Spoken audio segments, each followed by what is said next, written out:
During a family BBQ she said he's just helping me heal. My real love story starts next year. Her uncle left. I just kept flipping burgers. That night I left and scheduled a moving truck for everything I bought. She came back to a bare apartment. I met Ali 2 years ago at a local dive bar. I was there watching a basketball game with some buddies and she was there with her girlfriend celebrating someone's promotion. Our eyes met across the room and the rest played out like a cheesy rom-com. We talked all night, exchanged numbers and started dating a week later. Ali was fun, outgoing and seemed genuinely into me. She laughed at my lame jokes, showed interest in my hobbies and made me feel like I mattered. After 6 months we decided to move in together. Her lease was ending and it made financial sense. I had a decent 1-bedroom apartment that I'd been in for about 3 years. Here's the thing about our arrangement. I paid the rent. Ali covered utilities and groceries, which was fair since my rent was significantly more than those combined. I'd also furnished the entire place myself before she moved in. I'm talking everything. Couch, TV, bed, dining table, kitchenware, even the shower curtain. Ali brought her clothes, some decorative pillows and a couple of potted plants. Things were good for the first year. We had our disagreements like any couple, but nothing major. Then Ali lost her job. She worked in marketing for a startup that went under. Suddenly she couldn't cover her share of expenses. I told her not to worry, that I'd handle everything until she found something new. It was tight, but I made it work. 3 months went by. Ali applied to a few places but didn't seem particularly motivated to find work. She spent most days binge watching shows and scrolling through social media. When I gently asked about her job search, she'd get defensive and say things like, "Do you know how hard it is out there?" Or, "I'm not just going to take any job." I backed off, not wanting to pressure her when she was already down. Instead, I picked up extra shifts at the warehouse where I worked as a supervisor. The overtime helped cover our expenses, but I was exhausted. Still, I told myself this was temporary. That's what partners do. They support each other through tough times. Fast forward to last month, Ali finally got a job offer from a marketing agency. It wasn't her dream role, but it was in her field and paid well. I was thrilled. We celebrated with a nice dinner and I thought things would get back to normal. Then came the family BBQ. Ali's family lived about an hour away and we'd visit them once a month or so. Her parents were nice enough, if a bit snobbish. They'd never said it outright, but I always got the sense they thought Ali could do better than a warehouse supervisor. Her extended family was a mixed bag, some friendly, some not so much. This particular BBQ was at her Uncle Dave's place. He had a huge backyard with a built-in grill, pool, the works. About 20 family members were there, plus a few friends of the family. I volunteered to man the grill because honestly it gave me something to do and kept me from awkward small talk. I was flipping burgers when Ali came over with her cousin Jen and Jen's new boyfriend. They were talking about relationships and Jen asked how Ali and I were doing. What happened next still plays in my head on repeat. "Oh, you know," Ali said with a dismissive wave. "He's just helping me heal. My real love story starts next year." Her Uncle Dave, who was standing nearby getting a beer from the cooler, laughed. Not a shocked laugh, but an amused one, like he was in on some joke. Jen looked uncomfortable and quickly changed the subject. They walked away, leaving me standing there, spatula in hand, feeling like I'd been punched in the gut. I just kept flipping burgers. For the rest of the BBQ, I went through the motions. I smiled when appropriate, made small talk, and pretended I hadn't heard my girlfriend of 2 years basically say I was nothing but a placeholder until something better came along. On the drive home, Ali chatted about family gossip, completely oblivious to the fact that my world had just imploded, or maybe she knew exactly what she'd done and didn't care. Either way, I kept quiet, nodding occasionally as my mind raced.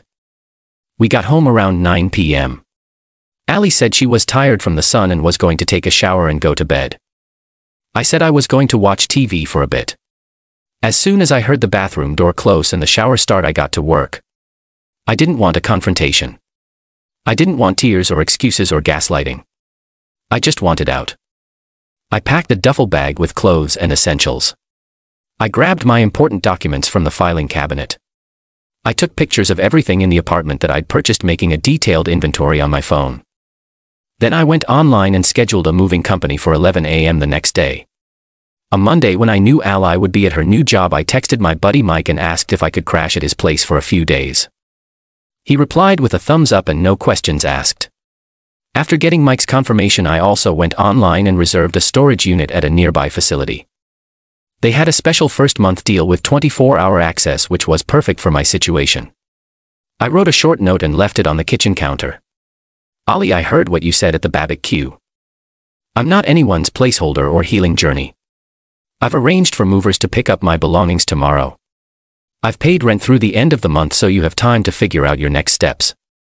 Since only my name is on the lease, you'll need to talk to the landlord about taking it over or finding a new place. Don't call me. Jason." Then I left quietly, closing the door behind me. That night at Mike's, I turned off my phone. I didn't want to deal with the inevitable barrage of calls and texts that would come once Ali read my note. I lay on his couch staring at the ceiling, feeling a mix of pain, anger, and surprisingly relief. Like I just put down a heavy weight I'd been carrying for too long. The next day I called in sick to work. I also sent an email to my boss explaining that I was dealing with a personal emergency and might need a couple more days off. He was understanding. I rarely missed work and had plenty of sick days accumulated. I met the movers at my apartment at 11 a.m. as planned. Ali was gone, her car not in its usual spot. I let the movers in and directed them on what to take, referring to my inventory list. Couch, TV, bed, dining table, all my kitchen stuff, my books, my gaming console, everything that was mine. I had hired a 3-person crew specifically because I knew there was a lot to move and some items like the bed frame and dining table would need disassembly. I brought along folders with receipts for the major purchases I'd made before Ali moved in, just in case any questions came up later about ownership. Everything was clearly documented as my property. I'd rented a small storage unit the night before, and that's where most of it went. Some essentials came with me to Mike's. By 3:30 p.m. the movers were done. It had taken longer than expected, nearly 4.5 hours, but they worked efficiently given the amount of furniture and belongings. I did a final walkthrough of the apartment. It looked barren now, almost unrecognizable. Just a few decorative pillows on the floor where the couch had been. A couple of potted plants on the windowsill. Ali's clothes in the closet. I left my tea on the counter next to the note, which hadn't been moved. I also dropped off a copy of the key and a letter explaining the situation to my landlord's office, formally notifying them that while I'd paid through the end of the month, I would not be renewing the lease. Then I left for good. Around 5:30 p.m. my phone, which I turned back on, exploded with notifications, calls, texts, voicemails, all from Ali. I didn't read or listen to any of them. Instead, I blocked her number immediately. Shortly after blocking her number, the social media messages started coming in. First pleading, then angry, then back to pleading. "Jason, please call me. I can explain. WTF. You took everything. This is so childish. It was just a joke. Please come back. I didn't mean it." I blocked her on all social media platforms too. The next wave came from her friends. They called me selfish, immature, cruel. According to them, I'd left poor Ali with nothing but the clothes on her back. Not true. And no warning. Also not true. I blocked them too. Finally, her sister called. I almost didn't answer, but decided to hear what she had to say. "What you did was cold," she started, "but I get it. What Ali said was messed up. She's been saying stuff like that to her friends for months." That was another gut punch. Months. While I was working overtime to support her, she's staying with our parents for now. Her sister continued. They're helping her buy some basic furniture. She'll be okay. Good to hear, I said, my voice flat. For what it's worth, I think she really does care about you. She's just, I don't know, lost. Maybe. That's not my problem anymore. No, I guess it's not.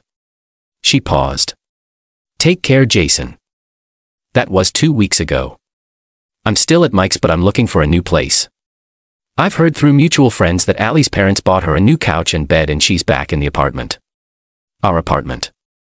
Her apartment now. I went back to work after 2 days, thus having sorted out my immediate living situation at Mike's. My boss was supportive, especially after I briefly explained I had gone through a sudden breakup and needed to move unexpectedly. I threw myself into work, picking up extra shifts again. Not because I needed the money this time, but because it kept my mind occupied. Some people have told me I went too far, that taking everything was cruel, but here's how I see it. I paid for all of it.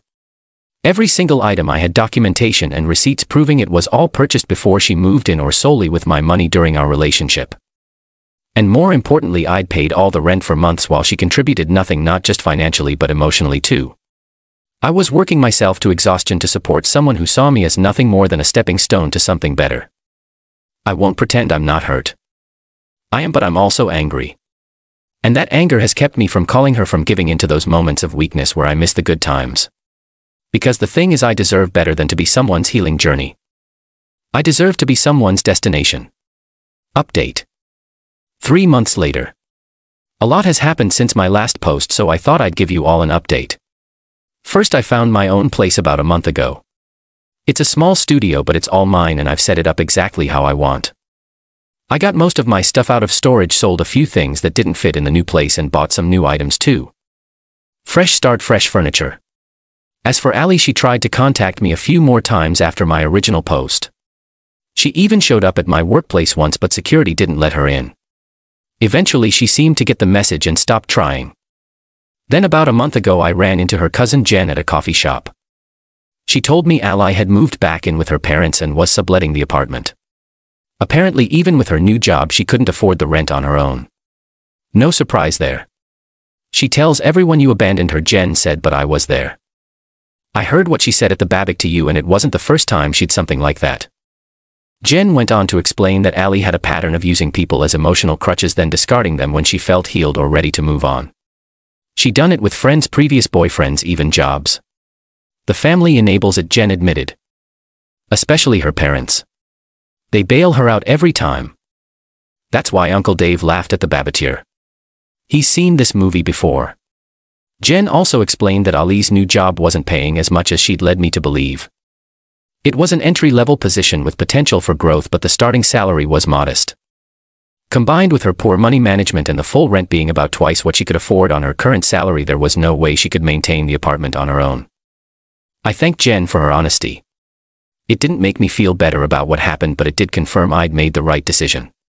2 weeks after that coffee shop encounter, I got a text from an unknown number. It was Ali writing from a new phone. I know you probably don't want to hear from me, but I need to say this. I'm sorry. What I said was horrible and you didn't deserve it. I've been doing a lot of thinking and talking to a therapist, and I realize now how much I took you for granted. I miss you. I miss us. Is there any chance we could talk?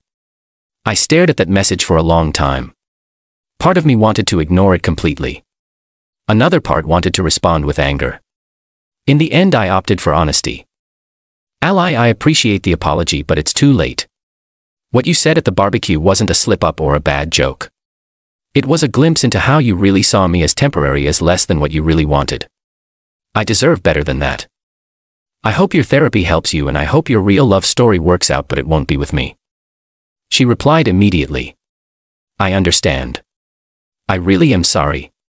For what it's worth, you are always too good for me. I just couldn't see it. I didn't respond to that. There was nothing left to say. Last week I got promoted at work. I'm now a logistics manager with better hours and better pay. I've also started dating again, casually for now. Nothing serious, just getting back out there. As for the cruel act of taking everything from the apartment, I have no regrets. Some lessons need to be hard to be effective. Ali learned that her actions and words have consequences. I learned that I need to value myself more and not ignore red flags. In a strange way, I'm grateful for that BBQ. If I hadn't overheard Ali's comment, I might have wasted years with someone who saw me as nothing more than a pit stop on her journey to something better. Instead, I'm now on my own journey. And for the first time in a long time, I'm excited to see where it leads.